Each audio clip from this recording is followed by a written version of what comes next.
کیا یہ لوگ صوفیزم کے نام کو بدنام نہیں کر رہے ہیں؟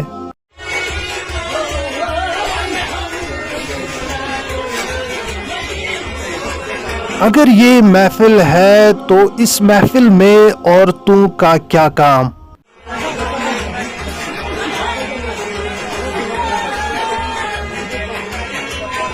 اور اگر عورتیں بیٹھی بھی ہے تو کیا ان کے سامنے اس طرح کے حرکات جائز ہے یا نہیں؟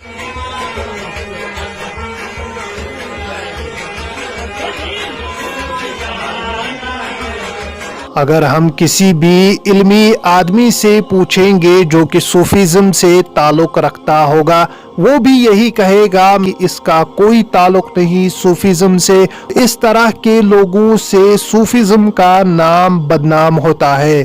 پچھلے زمانے کی موسیقی سن کر آدمی کا یہ سر جو ہے یہ وجد میں آتا تھا، آدمی جھومتا تھا سر کے وجد کے ساتھ۔